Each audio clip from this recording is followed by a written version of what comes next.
What happens when you inherit an all-glass mansion from a super rich uncle only to find out you're locked inside with 13 of the most sadistic ghosts? Let's talk about it.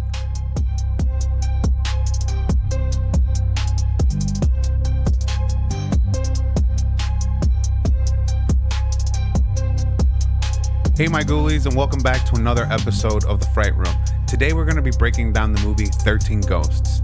This movie's from 2001, so if you haven't seen it, definitely go check it out. And if you have seen it, go back and watch it. It's the Halloween season. The movie still holds up. What are you doing? This 2001 film follows a small family who ended up inheriting a glass mansion from their uncle. This home ends up having a lot of secrets that nobody else knew about, like what's inside of the basement. The plot of the movie is ghost hunter Cyrus and his assistant Dennis end up going into a junkyard to hunt for the Juggernaut ghost.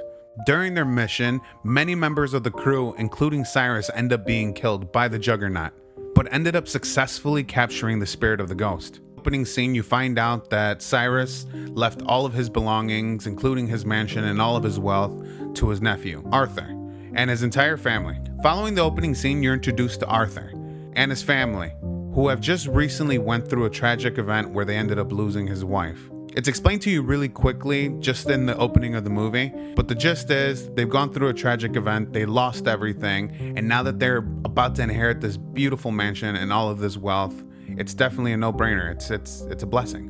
When the attorney is with Arthur, signing all the paperwork and all the stuff that he just inherited, he takes him over to the house to see it for the first time. There, they run into Dennis. Yes, the same guy who's been ghost hunting with the uncle, only he's dressed up as an electrician and he's there to check the power.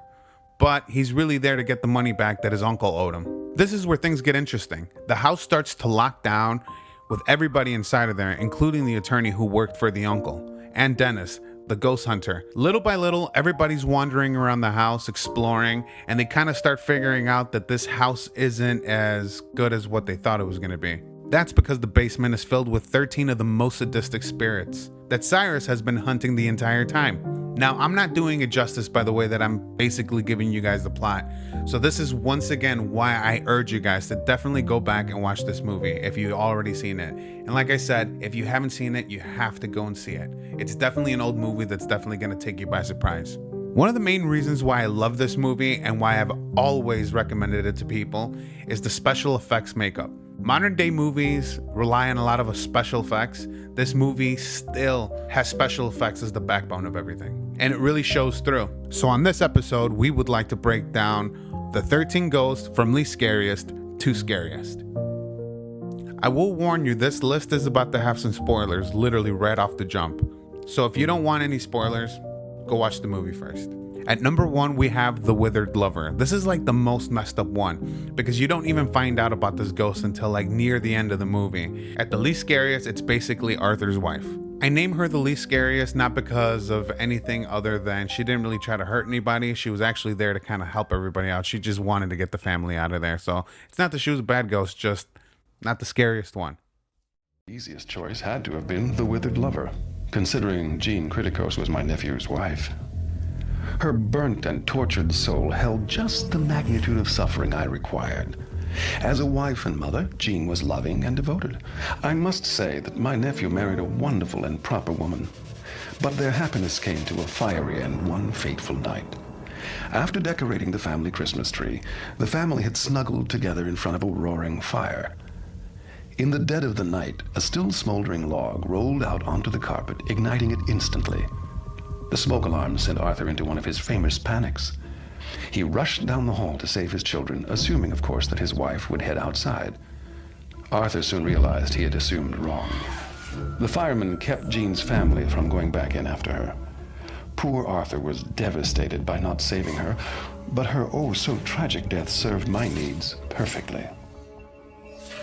At number 2, we have The Torn Prince. Although he has a tragic backstory, he's really not that harmful either, which is why we put him at number 2.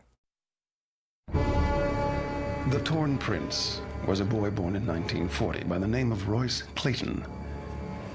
At 17, Royce was a star slugger on his baseball team. Every college in the country courted him, all offering first-class tickets out of his miserable small-town life.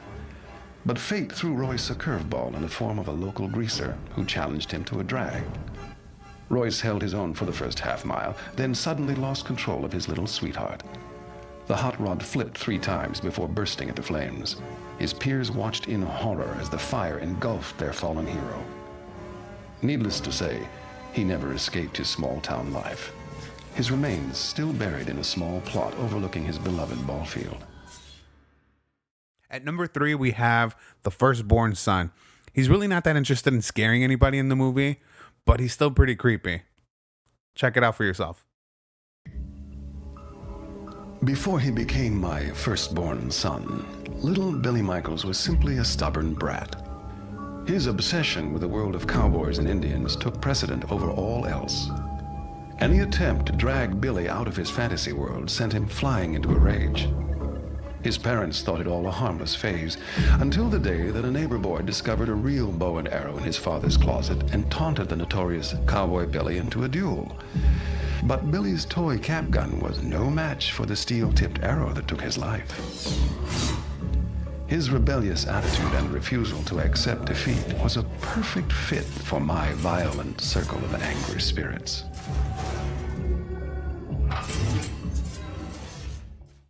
At number 4, we have the bound woman. Even though she's incapable of hurting anybody, she's kind of creepy too. Bound woman's name was Susan LeGros. Born with a silver spoon in her mouth, Susan had it all. Her parents were the wealthiest people in town, which made Susan the most popular girl at school.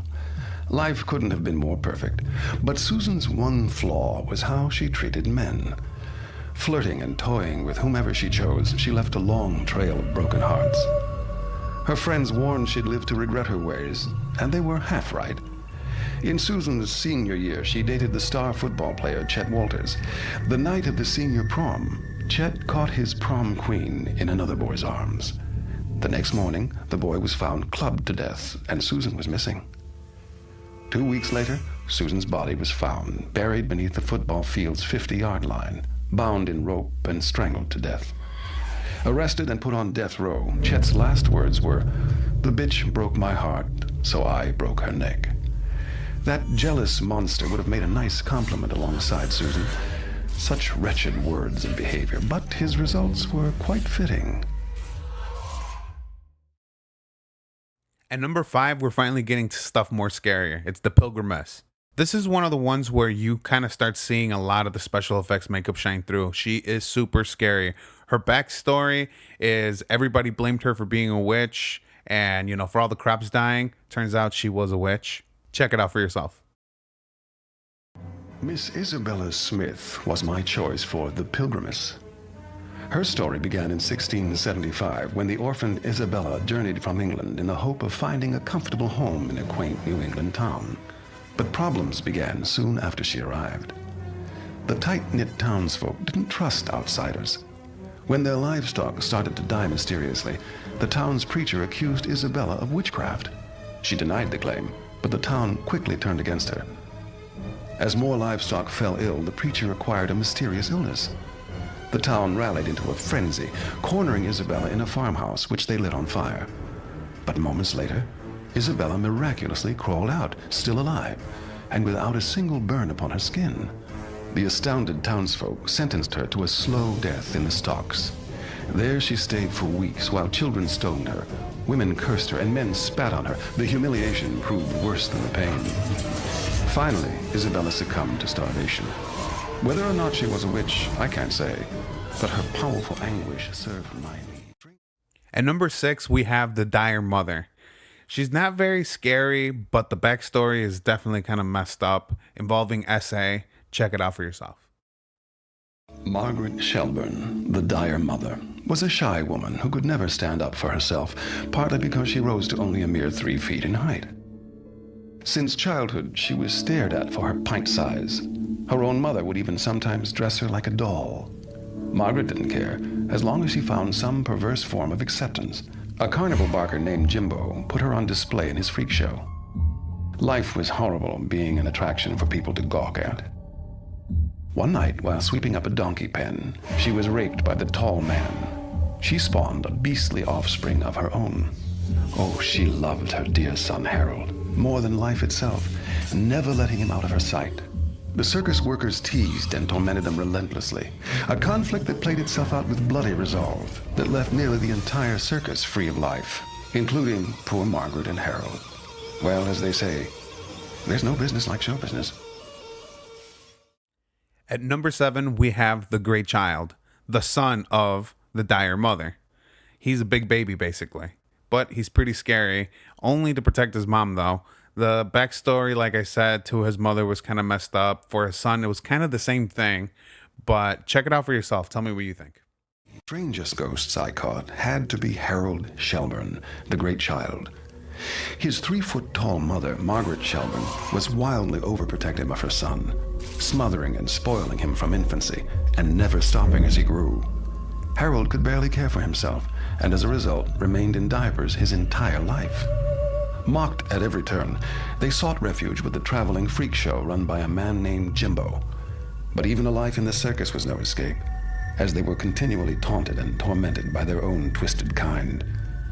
One night, some of the freaks kidnapped Margaret as a cruel joke. In a panic-fueled rage, Harold destroyed the entire carnival in search of his mother. When he finally found her, she had died of suffocation. Filled with hatred, Harold grabbed an axe and had his revenge on the freaks, displaying what was left of them in the carnival for every paying customer to see. When Jimbo found out what had happened, he had Harold mutilated beyond what you or I can comprehend. Well, maybe you. And you thought your family was weird. At number 8, we have the Torso. I could definitely beat this guy in a fight, but if I was a kid, I'd definitely be scared of him. This guy's backstory is he had a gambling problem and he got himself in trouble with the mob. Check it out for yourself. Most people have gambled at least once in their life. But for Jimmy the Gambler Gambino, betting was his life and death. The son of a bookie, Jimmy spent his childhood days at the track instead of at school and his nights in the gambling dens of seedy bars. Eventually, Jimmy opened a booking business of his own. Unable to turn down a bet, he barely covered his payoffs. Jimmy's reputation caught the attention of made man Larry the Finger Vitello. Larry approached Jimmy to place a large bet on the long shot in a heavyweight fight.